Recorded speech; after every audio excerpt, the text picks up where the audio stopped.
Can we have another talk? Can we have another honest chat and conversation? Because I hope so. I hope we can, because this shit is real, folks. And I'm not just talking about what I saw posted at a Kroger's, no less, where apparently they have to barricade off entire aisles to prevent theft from shoplifters. Standing in Kroger, and that is a barricade on that end. And when you turn this way, that is also a barricade. And so, like, wow, this is crazy. So you come in, there's a door there to enter, and this entire health, wellness section is like barricaded off within the store. That is so wild to me. Now, are these hardened criminals or just folks trying to get by and survive and make it because they can't afford the shit that gets stolen most often? But I can assure you it's not the most expensive things in the store. So I don't think that's exactly why theft and loss and the lack of loss prevention is the issue here. But this isn't anything new. Walmart has been doing this for years now. It's just interesting to see it from Kroger's perspective.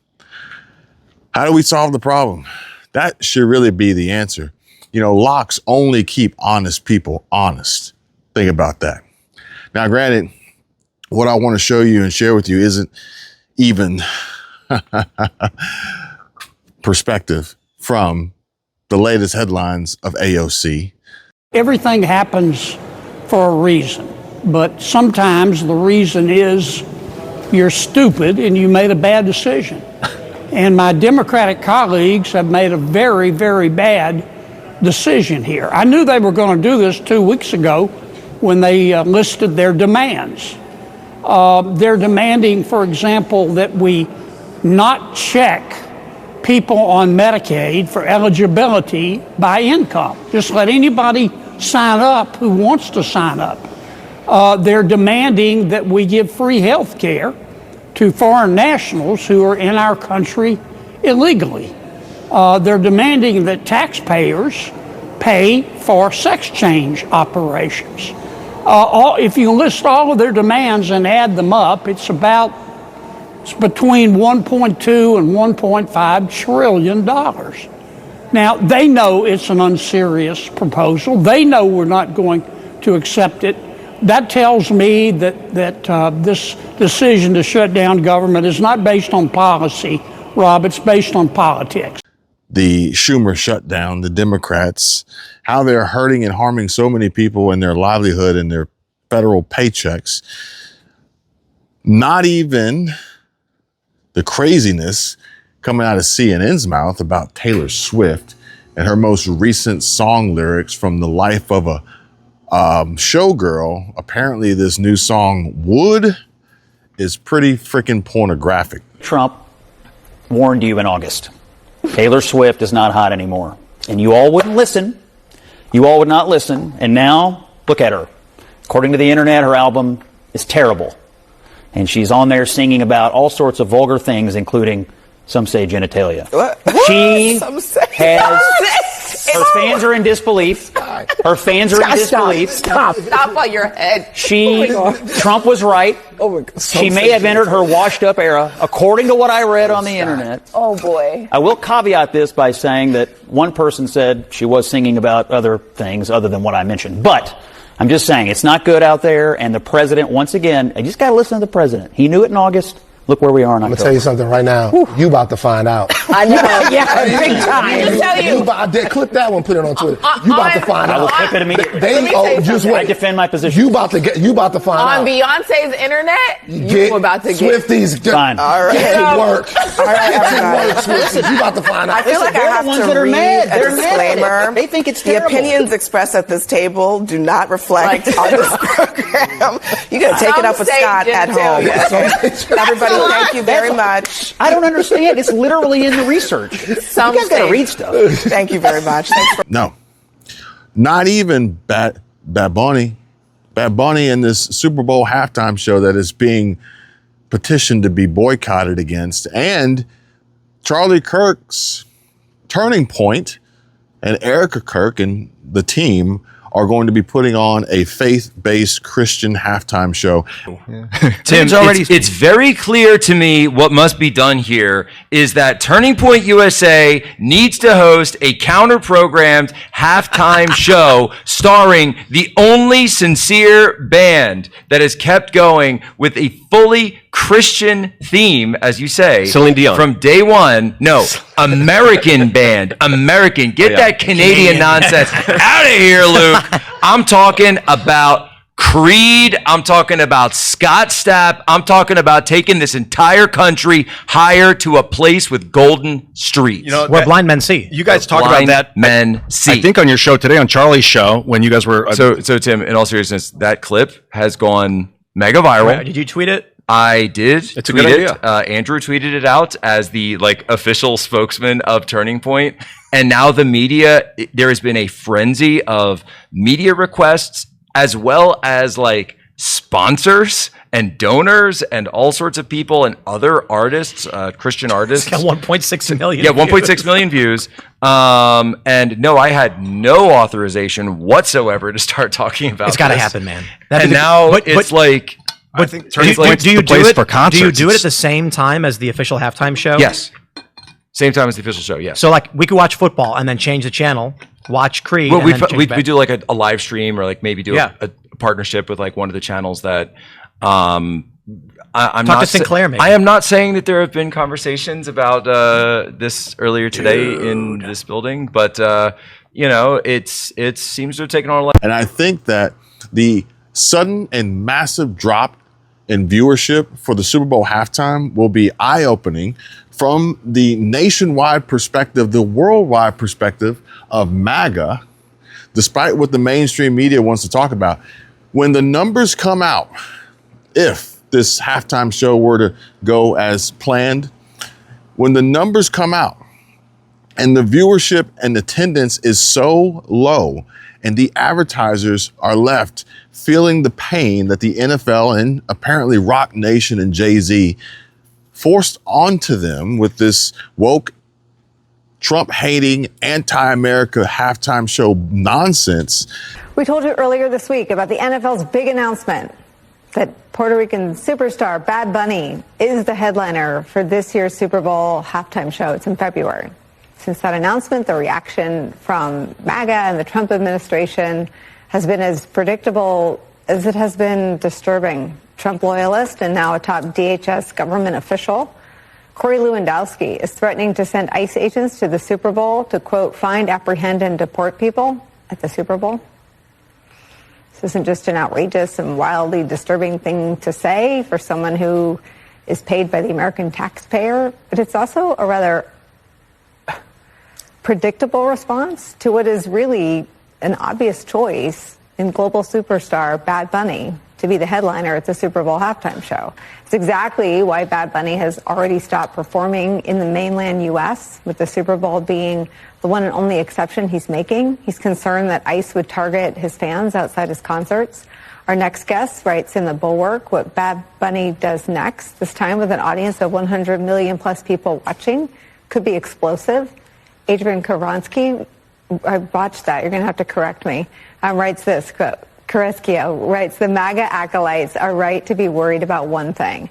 Bad Bunny, who is fresh off a record-breaking 31-show tour in Puerto Rico, does what he wants. Quote, to put it succinctly, there is no other artist like him, which is why I feel confident predicting that come sometime in the evening of Sunday, February 8th, 2026, Donald Trump should get ready for the most high-profile protest of his presidency so far.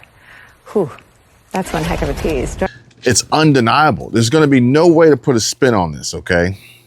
Sure, they'll try to say that it's because the economy is so bad that people couldn't afford to go or people couldn't afford to watch, or they're going to come up with some tall tale to try and twist and contort this and basically at the end of the day do what they do all the time. And I'm not even going to say do what they do best. It's just what they do all the time. You would think if you do something all the time, you would eventually get better at it, right? But they lie all the time and they're not very good at it. What do you guys think about the NFL's decision to name Bad Bunny as the Super Bowl halftime performer, somebody who has not scheduled shows in the U.S. because he says that he's worried that ICE is going to come and arrest his fans. Well, look, I know there are many in this room who are very anxious to hear the president's response to Bad Bunny being the halftime show, so I won't get ahead of him. I won't reveal what he feels about this. Next time you all ask him a question, you're welcome to do that. I have my own feelings on that, but that's not what I'm up here to talk about. As far as ICE being at the Super Bowl, as far as I'm aware, there's no tangible plan for that in store right now. However, of course, this administration is always going to arrest and deport illegal immigrants when we find them. If they are criminals, we're going to do the right thing by our country. They're actually getting worse at it, because the problem with lying is you have to continuously compound and put more lies on top. And then eventually it just gets completely out of hand. And when you have so many people involved with these lies, well, then they get mixed up and convoluted because everybody's not on the same page. And we're seeing that with the Democrats. We're seeing that with the mainstream media. And I want you guys to see this, because this, to me, in my opinion, flat out, hands down, goes to show. And I have to put it this way, and I want to know what you guys think about it, but I have to put it this way. If you can't trust the church, how can you trust the politicians? All right, y'all, let's hit pause for a second, because this matters and it's really important. We talk a lot on this channel about taking control of your life, making smart choices, and not letting the system overwhelm you. But when it comes to navigating Medicare, it can feel like you're wading through a swamp of total confusion. Plans, coverage, costs, deadlines, you name it. And that's where Chapter steps in. They're not just another company. They're the real deal when it comes to free Medicare help. Chapter's team of advisors has helped thousands of people across the country find the right Medicare plan, and they do it with one goal in mind: putting you first. No fees, no pressure, just honest guidance to make sure you're covered without breaking the bank. Big insurance companies have their own agendas, but Chapter's got your back, fighting to get you the plan that works for you. So if you're approaching Medicare age or helping a loved one figure it out, don't go it alone. Call Chapter today at 270-467-2426 and start getting the clarity you deserve. Because at the end of the day, protecting your health and your wallet, well, that's not just smart. It's living life on your terms. Thousands of people living together inside of a Tampa mansion and treated like slaves. If you can't trust the church, how can you trust the politicians? Those are just some of the accusations against two church leaders who were busted last month in a series of nationwide raids.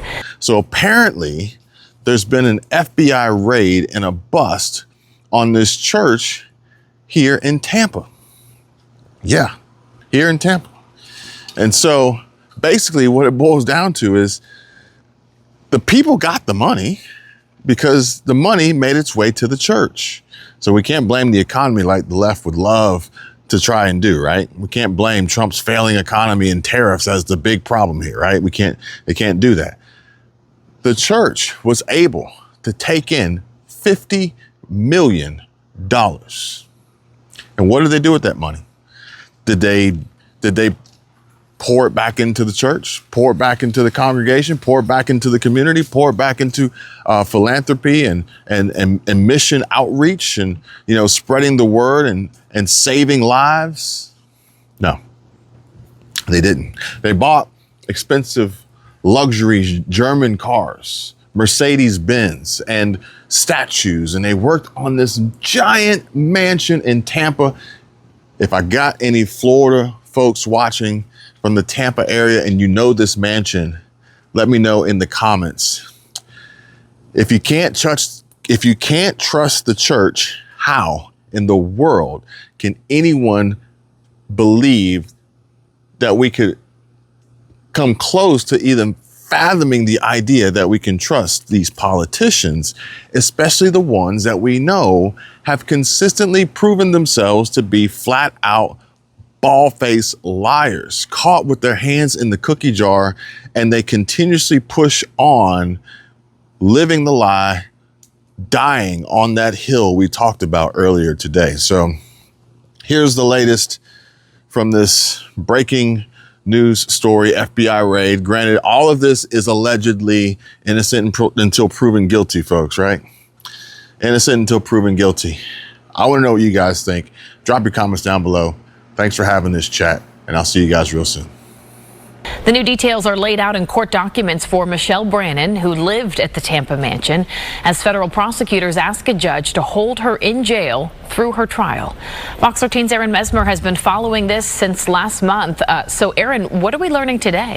Allie, first of all, this is the first time since the raids last month that we're getting an idea of what investigators found at that mansion in Avila. When federal agents raided a massive mansion in Tampa's upscale Avila community last month, Skyfox captured some eye-opening images. Court documents released this week reveal what exactly authorities found.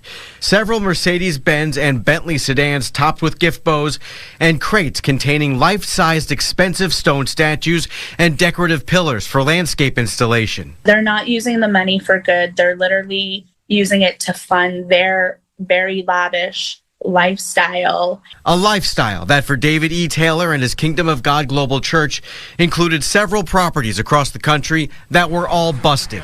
Since then, Leslie Portillo has been following the case closely.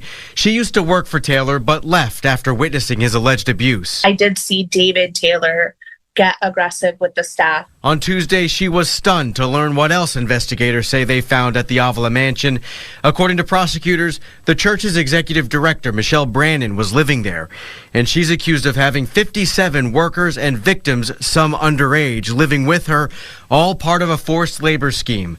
Authorities say the victims were crammed into shared living spaces, sleeping on floors, and forced by Taylor and Brannon to work long hours for free.